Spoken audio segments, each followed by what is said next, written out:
All right, welcome to art class. And for this first project, we are going to be doing a drawing that is going to kind of jog your memory a little bit.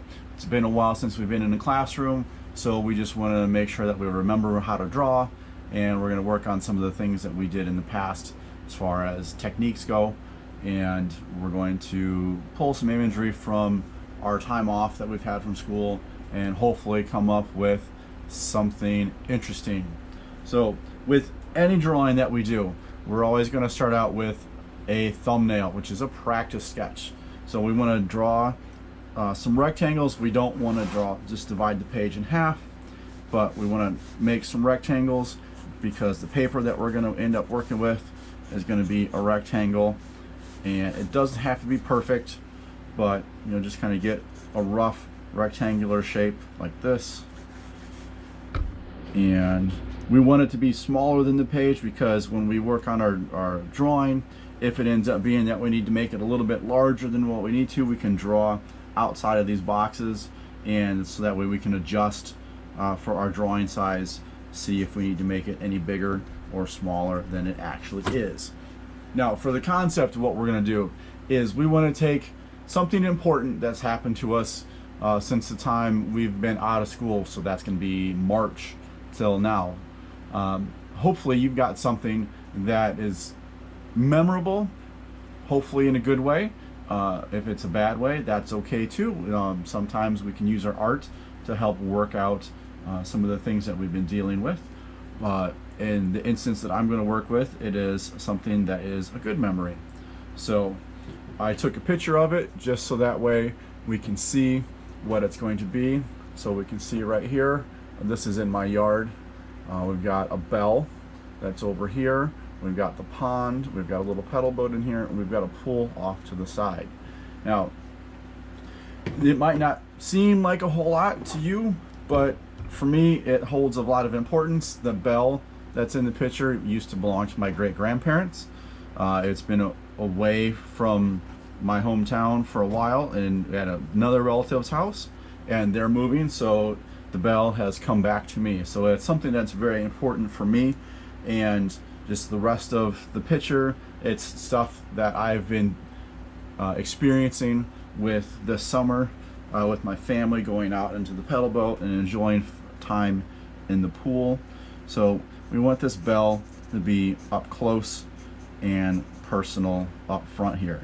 Now with the thumbnail, it doesn't have to be exact. We're just really trying to figure out where things are going to be placed on the page, trying to see kind of how it's all going to look. So if it's a real sloppy drawing, that's okay. Actually don't want you to spend a whole lot of time on this, just because we're just trying to figure out how things are going to look, so that way we can put it on the page. So if it doesn't look quite right, that's okay. That's what a thumbnail is. It's just a really quick drawing. So we'll get this in here, get the clapper hanging down. Now, with this, my great-grandma used this to call my grandpa and my dad in for dinner when they were out working, sometimes in the fields. Sometimes my grandpa lived 2 houses down from my grandparents, so it was always a time of, it's time for you to get home, and that's kind of how I want to use it with my kids. So we're going to come in here and get some of the trees in the background. Again, real loose, doesn't have to be anything real specific. And get the shape of the pond in here. And because it's not all going to quite fit on the page, we're going to kind of shift some things around. That's the beauty of art, is that you have artistic license. So if you need to make something move around a little bit, you can. And this is what I'm talking about. If you need to make your drawing a little bigger to get everything to fit on the page, we can expand this rectangle and make that work. We're gonna get some trees come up over here. There's a little dock here, and we get the boat. The boat normally has a canopy up, so we get a little canopy up here, and get the tree line kind of comes like this, and then the trees come up here and behind it.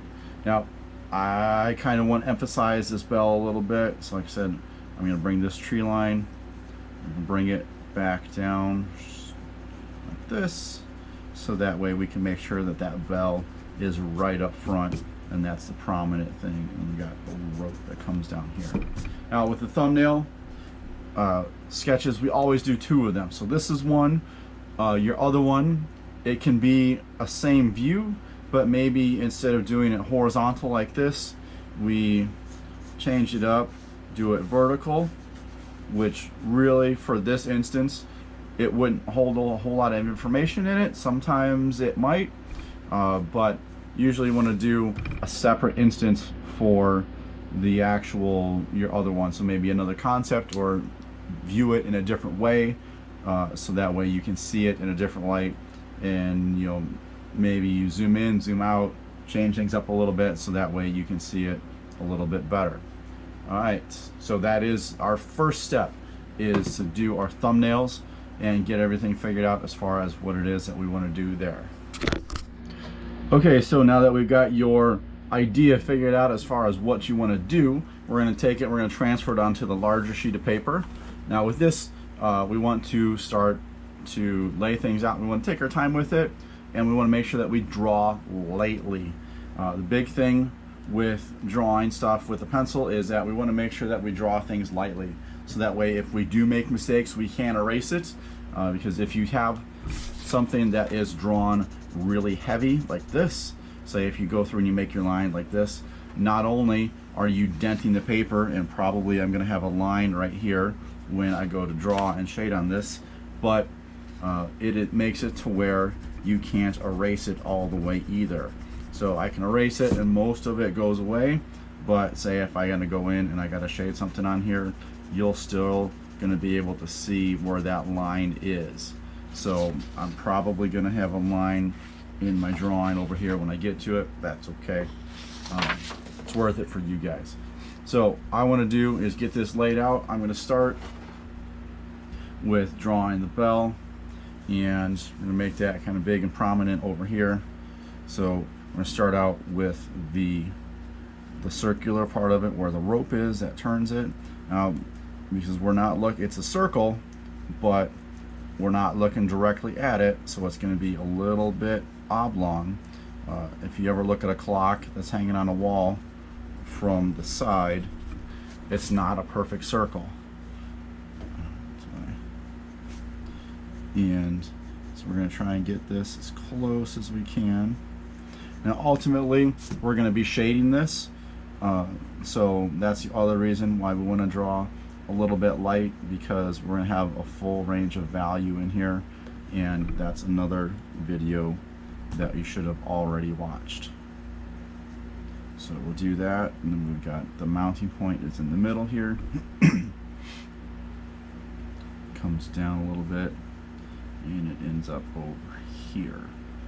And I'm gonna do a quick time lapse of this, so that way you can see the whole thing, so you don't have to sit and watch me talk all the way through this, but I just want to get you started with this, so that way you can kind of see what it is as far as, you know, what we need to be. And that's probably a little too much of an angle. You want to look to compare things, especially when you've got a square like this, and then it's going to come up. There we go. All right, so we're going to go into a real quick time lapse here, or the sped up video, and I'm still trying to figure out how to talk here, and we'll see the end result here in a little bit.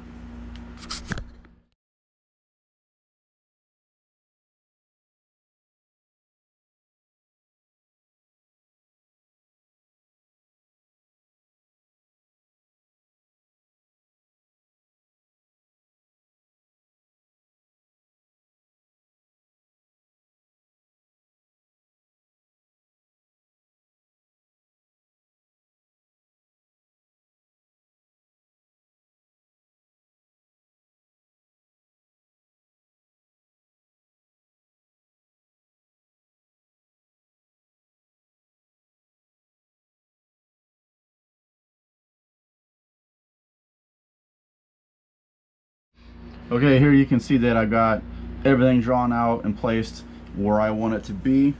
We've got some little details here to kind of touch up. But from here, once we get everything drawn out, we want to go through and use our value scale from all the way light to dark, and we want to fill this in and get it to be a completely rendered in image, so that way we have some of our darkest darks all the way to our lighter lights. And if we followed along from the previous video, then that should be no problem. You want to take that value scale that you've got and you want to use that as a reference to make sure that you get those from all the way dark to all the way light and completely fill the page. Unless it has a highlight directly on it, it should have a value of some sort. So we're going to have another video where we will see